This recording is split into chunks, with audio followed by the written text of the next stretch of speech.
নমস্কার বন্ধুরা, GM image ভিউয়ার্সের পক্ষ থেকে আপনাদের সবাইকে অনেক অনেক স্বাগত। আশা করি সবাই আপনারা ভালো আছেন এবং সুস্থ আছেন। তো বন্ধুরা, আজকে আমি এসেছি সুন্দরবনের একটা প্রত্যন্ত গ্রামে। এখানে এসছি অনেকটাই ভেতরে, বাসন্তী থানা থেকে অনেকটা ভেতরে হবে এরিয়াটা, একদম নদী সংলগ্ন এরিয়া। তো সেই এরিয়াতে আমি এসছি, কয়েকটা জিনিস আপনাদেরকে আজকে দেখাবো। এখানে মানুষের জীবনযাত্রা একটা বিশেষ অঙ্গ হচ্ছে কৃষি নির্ভর। তো সেই কৃষি নির্ভরতার উপরে কেন্দ্র করে কিভাবে মানুষজন এখানে চলাচল করে বা তাদের জীবনযাপন করে, কিভাবে কৃষিকাজ মেনটেন করে, সেই ব্যাপারটা আপনাদের সামান্য করে হলে তুলে দেখানোর চেষ্টা করছি। তো সবার প্রথমে আপনাদেরকে এই এরিয়ার সৌন্দর্যটা আপনাদেরকে একটু দেখাই। ভালো করে দেখুন কত সুন্দর একটা এরিয়া, এবং এখানকার পরিবেশ সম্পর্কে আপনাদের কিছু দ্বিতীয় বা কিছু বলার নেই। ভুট্টা গাছ কিছু কিছু চাষ করা আছে, এবং আরও অন্যান্য জিনিস, যেখানে পেঁয়াজের গাছও দেখতে পাচ্ছি। তো এই সমস্ত এখানে চাষ হয়ে থাকে। আরও দূরবর্তী জায়গায় আরও অন্যান্য ভালো ভালো জিনিস এখানে ফসল চাষ হয়ে থাকে। তো আশেপাশটা আপনাদেরকে দেখিয়ে দিই, ভালো করে দেখুন। পাড়ের দিকে এই যে জমির আল রয়েছে, সেখানে অনেক লঙ্কা চারাও আমরা দেখতে পাচ্ছি। আর তার থেকে একটু দূরে গেলে আমরা দেখতে পাবো যে আমাদের যে বিদ্যাধরী নদী আছে, সেই নদীটা সামনের দিকটাতে সামান্য 1 মিনিটের রাস্তা গেলে আমরা সেই নদীও দেখতে পাবো। খুবই সুন্দর এরিয়া, এবং এখানে বাড়ি ঘরদোর খুবই ফাঁকা ফাঁকা জায়গায়। এমন একটা পরিবেশে আজকের এমন এক চাষি ভাইয়ের বাড়িতে এসেছি। তার কাছ দিয়ে তার জীবিকা সম্পর্কে জেনে নেব, তিনি কি কি ধরনের চাষ করে থাকেন, সেই সমস্ত বিষয়ে আপনাদেরকে আজকে বলবো। মানে যে এই যে গ্রাম, এখানে কৃষি নির্ভর এরিয়া। তো এই কৃষির উপরে আপনাদের একটা ছোট টপিক রাখছি। আর এই এলাকার সমস্ত মানুষ কিভাবে জীবন জীবিকা করে সেটা আমরা টোটালটা জানি না, কিন্তু এখানে একটা চাষি ভাইয়ের বাড়িতে এসেছি, তার কাছে আমরা ডিটেলসটা জানবো। সামনে রয়েছে নদীর বাঁধ, আপনাদেরকে দেখানোর চেষ্টা করছি। অনেকটাই দূরে, খুবই সুন্দর একটা জায়গা এবং খুবই মনোরম জায়গা। আপনারা একটু দেখুন, সামনে নদীর বাঁধ দেখা যাচ্ছে। ভালো করে দেখুন বন্ধুরা, নদীর বাঁধটা ওই যে সামনে দেখা যাচ্ছে, আর তার ওপারেই হচ্ছে নদী, বিদ্যাধরী নদী যেটাকে বলা হয়। তো সেই নদীর বাঁধ ওই যে, আর সামনে গেলে নদী। পাড়ের উপরে দেখছি খুব সুন্দরভাবে লঙ্কা গাছ চাষ করা আছে। তো লঙ্কা গাছের কত সুন্দরভাবে লঙ্কার ফলনটা আপনারা একটু দেখুন। ছোট ছোট গাছ হলেও কীভাবে খুব সুন্দর একটা ফলন এসছে এখানে, এবং গাছের কালারটাও খুব বেটার আছে। এখানে চাষি ভাইরা খুব সুন্দরভাবে এই গাছগুলোকে পরিচর্যা দিয়ে থাকেন, যার ফলে গাছের ফলন খুব উৎকৃষ্ট মানের হয়ে থাকে। ভালো করে দেখুন ভিউয়ার্স, লঙ্কা গাছেতে খুব সুন্দরভাবে লঙ্কা ধরে আছে। আমরা অনেকে সেই সৌভাগ্য হয় না এই গাছে এই সৌন্দর্য উপভোগ করার। ভালো করে দেখুন। তো বন্ধুরা, এই এরিয়াতে সম্পূর্ণ চাষের উপরে, কৃষির উপরে নির্ভরশীল থাকে। সম্পূর্ণ এরিয়াটা আপনাদের চেষ্টা করছি তুলে দেখানোর। সম্পূর্ণ জায়গাটাই দেখছি শুধু চাষ আর চাষ। মাঠের মধ্যে দেখতে পাচ্ছি কয়েকজন চাষি ভাই কাজও করছে। এরকম একটা পরিবেশে আজকে আমরা এসেছি। চলুন আগিয়ে চলি এবং দেখি ডিটেলস, ওই চাষি ভাইদের সঙ্গে একটু কথা বলে দেখি ওনাদের সমস্ত সিস্টেমটা ওনারা কীভাবে মেনটেন করেন সেটা একটু দেখি। তো বন্ধুরা, দূরে দেখতে পাচ্ছেন একজন দাদা ওখানে গাছেতে কিছু একটা ওষুধ, কীটনাশক ওষুধ হবে, সেটা স্প্রে করছেন। ওনার একটা লঙ্কা গাছের মোটামুটি বাগান রয়েছে দেখছি। পাড়ের উপরে সমস্তটাই লঙ্কা চাষ করে রেখেছেন। আর এখানে একটা বিশেষ আজকের আকর্ষণ রয়েছে, যেটা হচ্ছে যে আমরা শীতকালে তো টমেটো খেয়ে থাকি, কিন্তু টমেটোটা গরমকালে কিভাবে চাষ হচ্ছে সেটা একটু ওই চাষি ভাইয়ের সঙ্গে কথা বলে জানবো, দাদার সঙ্গে কথা বলে ডিটেলসটা নেব। চলুন দাদার সঙ্গে কথা বলা যাক, এগিয়ে যাই। দেখুন বন্ধুরা, একজন দাদা এখানে কীটনাশক ওষুধ স্প্রে করছে। তো দাদার সঙ্গে একটু ডিটেলসটা জেনে নিই। দাদা একটু কাছে আগে আসুন। তো এই চাষ কি সম্পূর্ণ আপনার? আমার সম্পূর্ণ চাষ। তাই এটা লঙ্কা চাষ, এটা মানে আপনার কত চারা রয়েছে এখানে? 2,500 চারা রয়েছে। কত? 2,500। আচ্ছা, 2,500 চারা রয়েছে। ফল তুলেছেন? ফল তুলেছি। আচ্ছা, তো চাষে মানে গাছের কোনো কি রোগ ব্যাধি আক্রান্ত কি মনে হচ্ছে কি? একটু রোগ লাগবে, ওষুধটা মেরে রাখতে হবে। বিশেষ করে রোগ হলো প্রধান থ্রিপসটা লাগে, আচ্ছা, আচ্ছা। থ্রিপসটার জন্য আচ্ছা, দিয়ে প্রবলেম রাখা। হয়, এই জন্য ওষুধ স্প্রে করতে হয়, তাই তো? হ্যাঁ হ্যাঁ।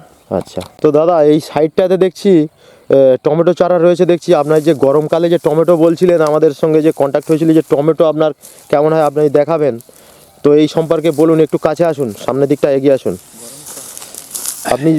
তো আমরা তো শীতকালে টমেটো শুনেছি, কিন্তু আপনি যে একটা বিশেষ জিনিস আমাদেরকে দেখাচ্ছেন যে গরমকালে টমেটো, এইটা তো আমরা বুঝতে পারছি না। এটা ডিটেলসটা শুনবো আপনার কাছ থেকে। তার আগে একটু টমেটো চারাটা আপনার যে টমেটো গাছটা গ্রোথ হয়েছে সেইটা আমরা ভিউয়ার্সদেরকে একটু দেখাচ্ছি। দেখুন ভিউয়ার্স, গ্রীষ্মকালে যে টমেটো চাষ হয়, এটা হয়তো আপনারা কেউ কেউ শুনেছেন কিনা জানি না, আমি তো শুনিনি। তো গ্রীষ্মকালে এখানে টমেটো চারা কত সুন্দরভাবে গ্রোথ হয়েছে আপনারা দেখুন। টমেটোর গাছে ফুলও এসে গেছে দেখছি, এবারে ফলবে হয়তো গাছেতে টমেটো, এবারে আসবে ফুল যেহেতু এসছে, সেহেতু এই গাছেতে টমেটো হবে আমরা নিশ্চিত। এবং গাছের গ্রোথটা খুব সুন্দর এসছে, আপনারা দেখুন ভালো করে কত সুন্দর ফুল এসছে। দেখুন এখানে অনেকটা এই টমেটো চাষ দেখছি এখানে। এখন তো গরমকাল, কিন্তু তাও দেখছি অনেকটাই টমেটো চারা চাষ করেছেন এই দাদা। তো এই দাদার কাছ থেকে এই সিক্রেটটা আমরা জানবো যে গ্রীষ্মকালে কী করে টমেটো চাষ করা যায়। আমরা তো কোনোদিন শুনিনি, অসম্ভব একটা ব্যাপার। তো দাদা এই গাছের মধ্যে একটু আসবেন, আপনার ক্ষেতের মধ্যে। তো এই টমেটো সম্পর্কে একটু দু একটা কথা আপনার কাছ দিয়ে শুনবো। তো দাদা এই যে টমেটো যে চাষ করেছেন আপনি গরমকালে, তো এর কত চারা আছে এখানে? এখানে প্রায় 2000 চারা আছে। কত? 2000 চারা আছে। 2000? 2000 চারা। তো ওই গরমকালে এই টমেটো চাষটা আমি ঠিক বুঝলাম না, আপনি একটু বলুন এই চারা সম্পর্কে। এই দানা কোথা থেকে পেলেন, বা এই চাষটা আপনার মাথায় এলেও কিভাবে, সেটা একটু বলুন। আমি এটা বিশেষ করে পূর্ব মেদিনীপুর, উড়িষ্যা রাজ্যে গিয়েছি, গিয়ে দেখেছি বিঘে বিঘে টমেটো হতে। আমি খোঁজ নিয়ে একটা ফার্মে গেলাম, ফার্মে আচ্ছা, গিয়ে যেটা আচ্ছা, দেখলাম আচ্ছা, যে এই টমেটোটা অ্যাকচুয়ালি 45 ডিগ্রি তাপমাত্রা হলে তবে ফুল আসবে, ফল ধরবে। মানে শীতের সময় ঠান্ডাতে টমেটো হবে না? হবে না, টোটালি শীতের সময় আসবে না। আচ্ছা, আচ্ছা। 45 ডিগ্রি ঠিক গরম 45 ডিগ্রি মতো তাপমাত্রা পেলে হলে তবে তবে সর্বোচ্চ গরমে এই টমেটোটা আচ্ছা, আচ্ছা, তার মানে এটা সম্পূর্ণ ভিন্নধর্মী একটা টমেটো জাত। টমেটো জাত। আচ্ছা, আচ্ছা। তো এটা সম্পূর্ণ ভিন্নধর্মী টমেটো। এবং ভিউয়ার্স আপনারা দেখুন, এটা বলছে যে দাদা বলছেন যে উনি একজন খুবই ভালো চাষি। তো উনি বলছেন যে এই টমেটো 45 ডিগ্রি তাপমাত্রায় তবে এর গাছের গ্রোথ হবে এবং ফলন হবে, ফল ধরতে সক্ষম হবে। তো সেই ব্যাপার আরও অন্যান্য বিষয় জানবো। এই এই যে আপনি গরমে টমেটোটা চাষ করেছেন, তো এটা আপনি কিভাবে মেনটেন করবেন? রোগ টোগ হলে বা অন্যান্য সংক্রমিত হলে আপনি কিভাবে মেনটেন করবেন বা পরিচর্যা কিভাবে করবেন আমি একটু এটা বলুন। বাংলা মাছ থেকেই বলছি। এই আচ্ছা, আচ্ছা। চারাটা আমরা যেহেতু চাষি লোক, আমরা বাংলা মাছ ধরেই চলি। আচ্ছা, পৌষ মাস থেকে দানাটা ফেলতে হবে। আচ্ছা, পৌষ মাস থেকে দানা ফেলে আপনি লাস্ট জ্যৈষ্ঠ মাস পর্যন্ত দানাটা লাস্ট ফেলতে পারেন। আচ্ছা, এবার জ্যৈষ্ঠ মাসের পরে ফেললে এটা চলে যাবে ঠান্ডাকাল, সে সময় আর ফল দাঁড়াবে না। পৌষ আচ্ছা, মাস আচ্ছা। থেকে গরমকালটা এসে যাবে। চারাটা তার মানে আপনাকে দানাটা পৌষ মাসে পৌষ ফেলতে মাসে হবে? ফেলতে হবে। পৌষ মাস থেকে আপনি দানা ফেলতে পারেন। লাস্ট টাইম হচ্ছে জ্যৈষ্ঠ মাস। জ্যৈষ্ঠ আচ্ছা, মাস আচ্ছা। শেষ পর্যন্ত আপনি দানাটা ফেলতে পারেন। আচ্ছা, আচ্ছা। এই গরম পর্যন্ত পারবেন।